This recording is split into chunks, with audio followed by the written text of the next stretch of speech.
Restaurant going without her smartphone for us for a month. Human guinea pig Jojo Fraser has agreed to face another challenge, and that is maybe going to be her toughest one yet. It's Sober October. She joins us this morning. Jojo, morning.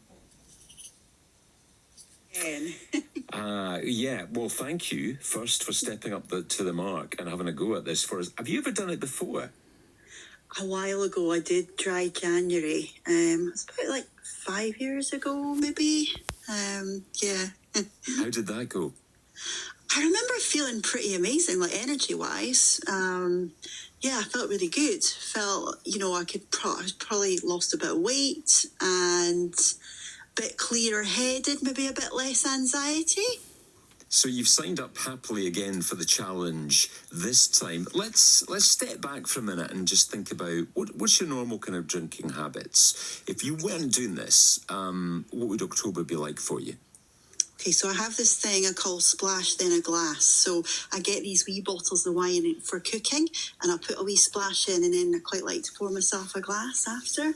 So I'll be missing that. Okay.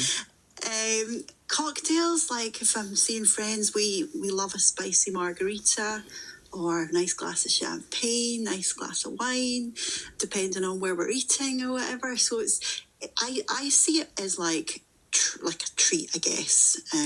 I do really enjoy the taste of alcohol. Yeah, I love like a coconut margarita, frozen margaritas. Don't torture yourself here. You're just making this harder. I don't want to sound like your GP here, but where do you think you sit in terms of units? Are you about kind of bang on where you should be with this? It depends on the week. If I've not got loads on, I'm fine. Have my wee splash in a glass and stuff in the kitchen. But, maybe like a few drinks in the week. So don't know what's that in units. It depends what you're having, doesn't it? And all the rest of it. So how is October looking for you? Any big events coming up that are really going to put this the test, or is it going to be, do you think it's going to be plain sailing? You've done this before. Come on, how hard is this going to be? Hard. I am going to be in Mallorca for a few days, so that'll be hard.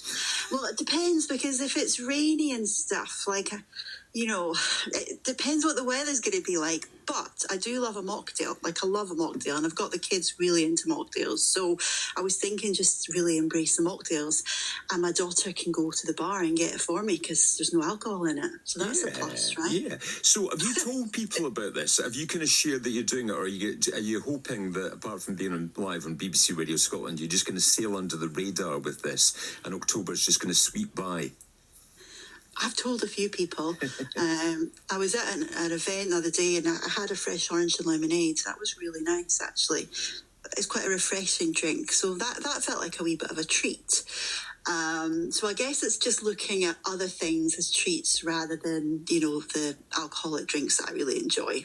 What do you hope to get out of it, Jojo? When we talk, we're going to catch up with you every Thursday on this. When we talk at the end of the month, what are you hoping this will have done for you? I'd like to, a bit like the social media detox, have that feeling like a clearer mind. I'll tell you, I'm going to be buzzing after all this.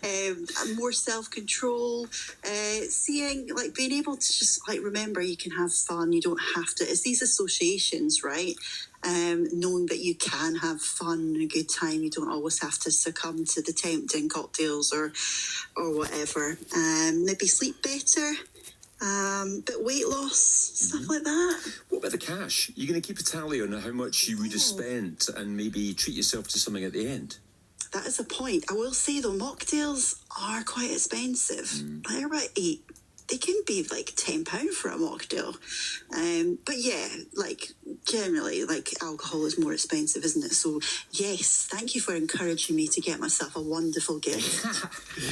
Lime and sodas or fresh orange and lemonade all the way this month. Let's check in on some of them. Make plans for the next game morning. So I don't know what Jojo's plans are this weekend, but make plans go for a nice brunch, go for a walk with the kids, go to the beach, do something different. If nothing changes, nothing changes. And what I mean by that is, if you go into Sober October, going to the pub, doing all the things you used to do, you're going to have a drink. So try and look at things a bit differently. You've made this sound brilliant, Kirsty. Thanks. Jojo, how are you feeling? Pepped up? I'm feeling well pepped up. Actually, my friends booked us in for like a pamper day on Saturday. Oh, I love so it. when you're speaking about plans, that's perfect timing, isn't it? Yeah, I love wouldn't that. want to be hungover for that. That would be rude. Yeah, no, that's great. And to touch on what I said at the very beginning, it is not about depriving yourself of anything. Anybody that knows me would tell you that I do not deprive myself of any little treats. I really enjoy treating myself. I really enjoy going out, but I really, really enjoy my mornings. I never thought I would say that. I'm one of these lunatics that likes to get in the sea occasionally. I enjoy walking and watching the sun come up. I enjoy going to my bed and reading my book at night. Like, I find joy in so much now, whereas before I thought joy was in the bottom of a glass of wine, and I couldn't have been more wrong. Kirsty, you've got us all fired up for this. Thank you so much for being with us there. And Jojo, good luck to you. We're going to check in with you next Thursday and see how you got on in your sober October.